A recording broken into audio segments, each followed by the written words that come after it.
I felt called to be a pastor, but I had the best pastoral conversations sitting at bars with people over food and over a beer.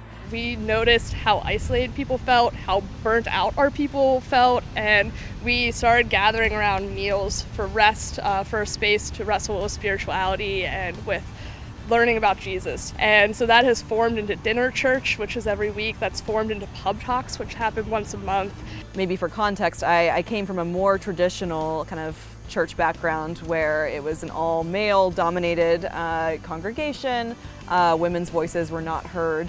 And it was hard, I think, growing up like that. I'm a very strong, ambitious woman. As a gay person who has been in conservative spaces my whole life, this is one of the first spaces where I can exist and it not be a conversation topic all the time. I think the benefit of people who have sworn off church and said, like, I'm never going to set foot in that building, but doing it in a pub, having conversations in a pub, having a conversation over a dinner table, that's different than sitting in a church pew. This is a neighborhood that's getting a lot younger and is getting a lot wealthier.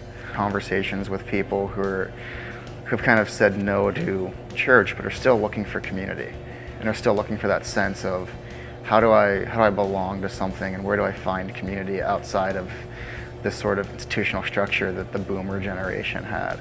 Yeah, it's very personal because I've experienced kind of the dark side of the church personally, and so having that kind of recovery in this context has been amazing for me.